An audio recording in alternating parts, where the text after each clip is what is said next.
Hi guys, நான் தான் உங்களுடைய ப்ரோக்ராம் ரைன் பேசுகிறேன். இப்போ நம்ம வந்துட்டு கவுண்டர் அதை பற்றி பார்க்க போகிறோம்.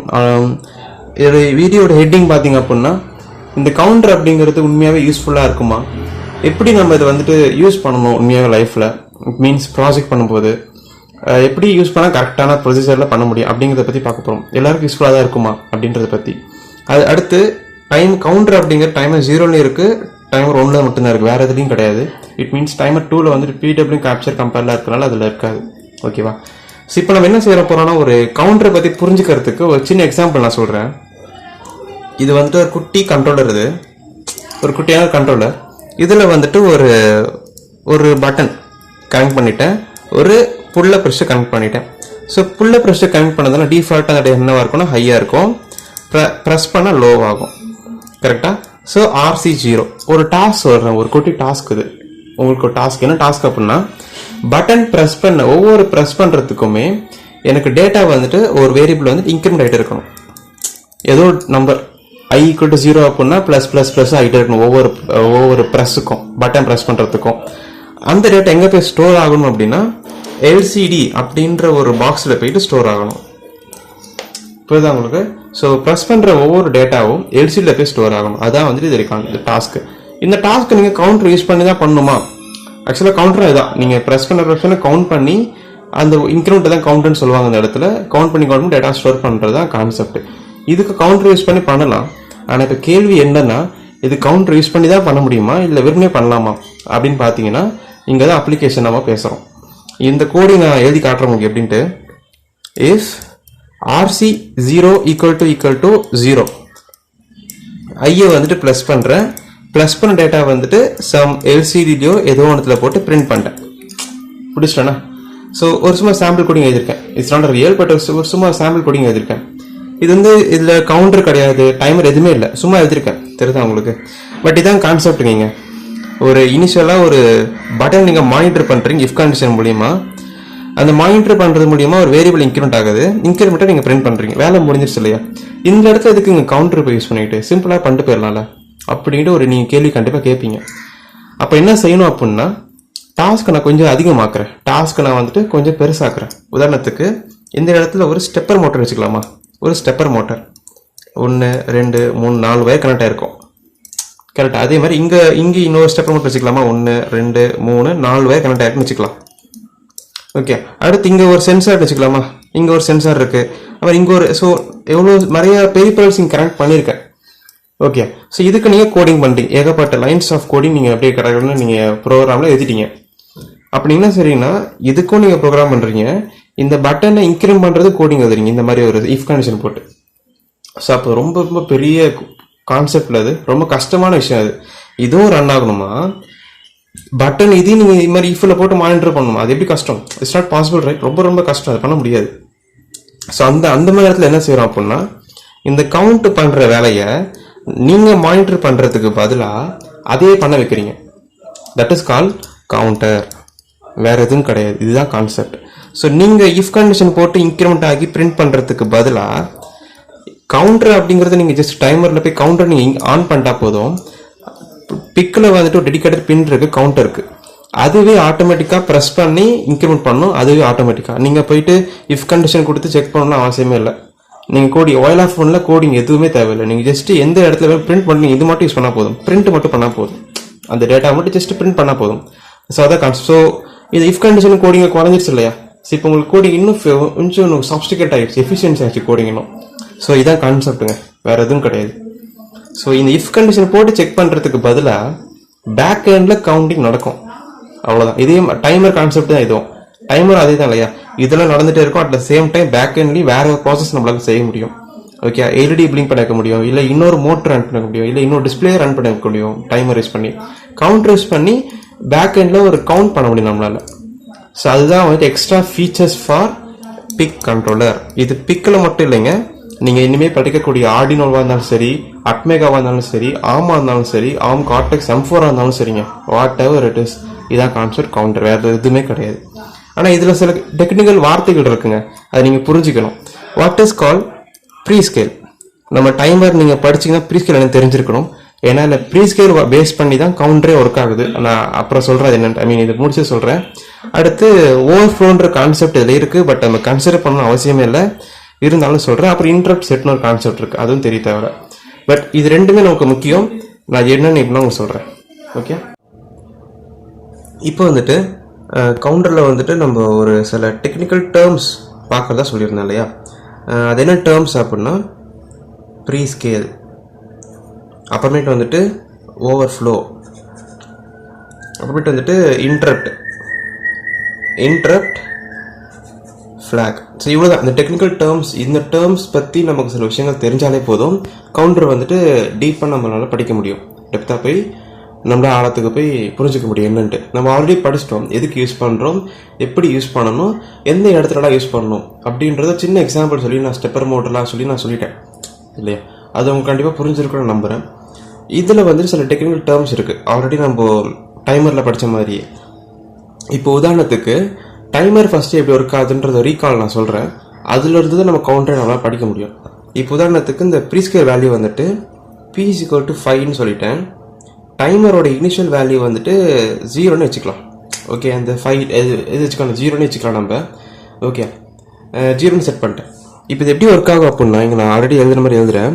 P அதாவது ப்ரீஸ்கேல் அப்படிங்கிற ஒரு 0லேருந்து 5 வரைக்கும் நம்ம கொடுத்துருக்கக்கூடிய கிறிஸ்டல் ஆசிலேட்டர், அதாவது 10 மெகாஹெர்ட்ஸ் ஸ்பீடில் 0 to 5 வரைக்கும் ஒரு ஸ்பீடில் ரன் ஆகிட்டே இருக்கும். இது எப்போ ஒரு 5 ரீச் ஆகிறாரோ அப்போ தான் வந்து டைமர் வந்துட்டு +1 ஆகி இங்கே 0 தானே கொடுத்துருக்கீங்க, அப்போ இடத்துல 1ன்னு இன்க்ரிமெண்ட் ஆகும்.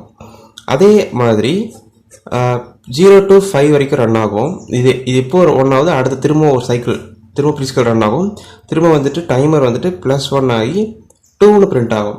ஸோ அதே மாதிரி தான் திரும்ப அந்த ப்ராசஸ். ஸோ இந்த ப்ராசஸ் வந்துட்டு திரும்ப 5 எப்போல்லாம் ரீச் ஆகுதோ அப்போல்லாம் வந்து டைமரோடைய வேல்யூ வந்துட்டு ஒவ்வொன்றா இன்க்ரிமெண்ட் பண்ணிட்டே இருக்கும். ஸோ இந்த ப்ரீஸ்கேலோட ஒர்க்கு என்ன இந்த இடத்துல அப்படின்னா, டைமரோட இன்க்ரிமெண்ட்டுடைய ஸ்பீடை கண்ட்ரோல் பண்ணுறது தான் ப்ரீஸ்கேலோட ஒர்க்கு. கரெக்டாக? This is called timer. Already தெரியும், சூப்பர். இப்போ நம்ம கவுண்டருக்கு என்ன டிஃப்ரென்ஸ் இதுக்கும் அதுக்கும், ஏன்னா இதை யூஸ் பண்ணி கவுண்டரே பண்ண போகிறோம். அப்போ இது புரிஞ்சால் கவுண்டர் புரியாது.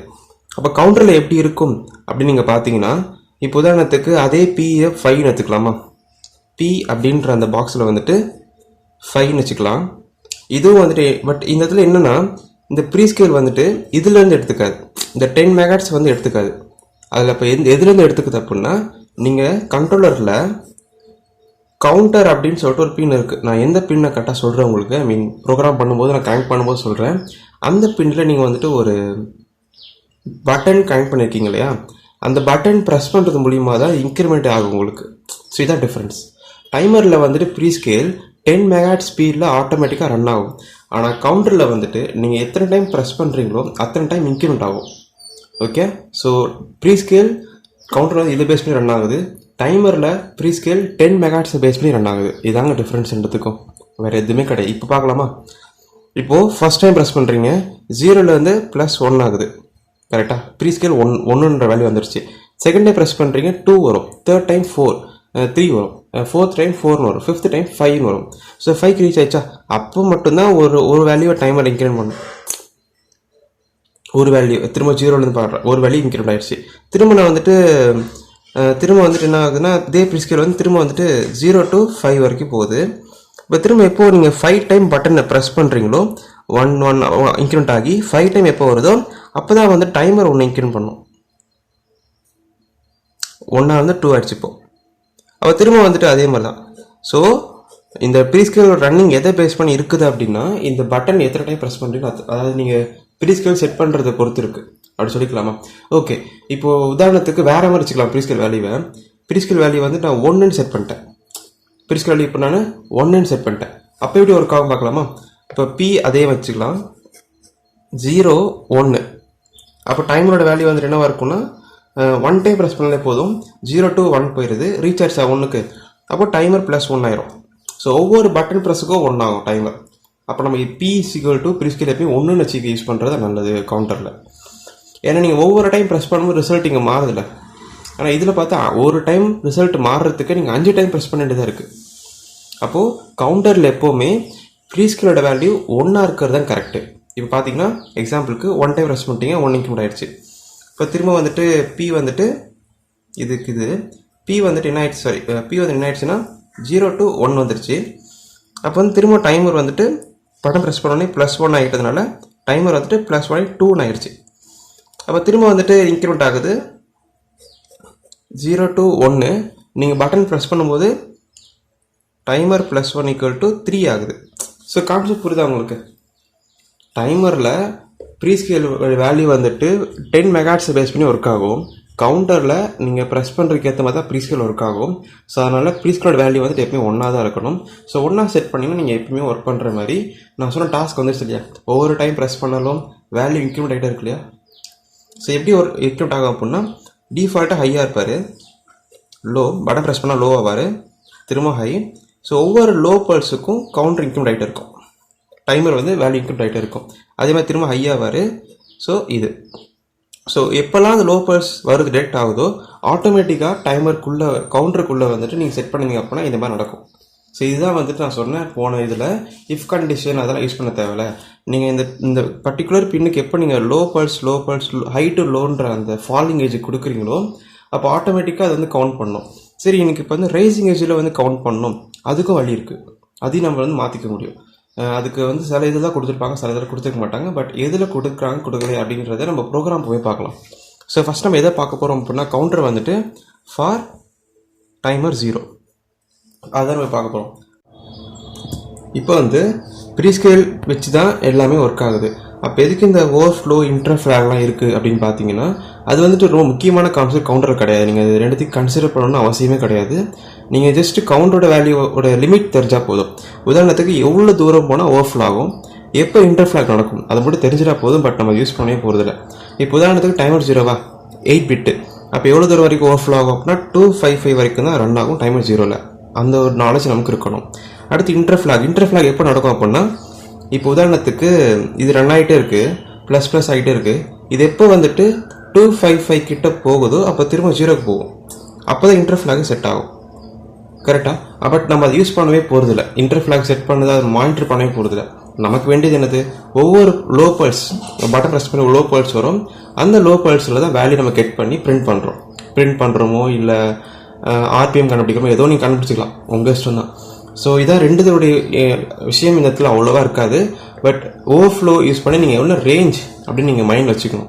டைமர் 0னா 8 பிட்டு, இதே வந்துட்டு டைமர் 1 யூஸ் பண்ணிங்கன்னா 16 பிட். அப்போ அதோட வேல்யூ வந்து அதிகமாக இருக்கும், 65535 இந்த வேல்யூ வரைக்கும் ரன் ஆகுது. ஸோ இந்த மாதிரியான நாலேஜ் மட்டும் உங்களுக்கு ஓவர்ஃப்ளோ இருந்தால் போதும். ப்ரீஸ்கேல் டைமர் 0 இந்த ரெண்டு வேல்யூ வச்சு நம்ம வந்துட்டு மற்ற வேல்யூ எல்லாத்தையும் பண்ணிக்கலாம். ஸோ இன்டர்ஃப்ளாக் இதெல்லாம் செக் பண்ணவே தேவையில்லை, அதுவாகவே ஆட்டோமேட்டிக்காக இன்டர்ஃப்ளாக் செட் ஆகலனாலும் பரவாயில்ல, விட்டுருங்க, ஒன்றும் பிரச்சனை இல்லை. ஓகேவா? ஓகே. ஸோ இது உங்களுக்கு கண்டிப்பாக புரிஞ்சிருக்கும்னு நினைக்கிறேன். ஸோ புரியலைன்னா ஒன்றும் ப்ராப்ளம் இல்லைங்க, அடுத்த ப்ரோக்ராம் பண்ணுவேன். அந்த ப்ரோக்ராமை வச்சு இதை நீங்கள் அனலைஸ் பண்ணி பார்த்தீங்க அப்படின்னா ஏன் அதில் அதை போட்டேன், ஏன் இதில் இப்படி சொல்லியிருக்கேன் அப்படின்றது உங்கள்கிட்ட அண்டர்ஸ்டாண்ட். ஓகே. ஸோ இதில் ஏதாவது டவுட் கண்டிப்பாக உங்களுக்கு இருந்ததுன்னா கண்டிப்பாக என்கிட்ட சொல்லுங்கள், நான் உங்களுக்கு கண்டிப்பாக ஆன்சர் ரிப்ளை பண்ணுற உடனே நோ ப்ராப்ளம். ஸோ இந்த வீடியோ உங்களுக்கு பிடிச்சிருந்ததுன்னா லைக் பண்ணுங்கள், ஷேர் பண்ணுங்கள், சப்ஸ்கிரைப் பண்ணுங்கள். And until then, bye from Program Bright and have a nice day guys. Bye.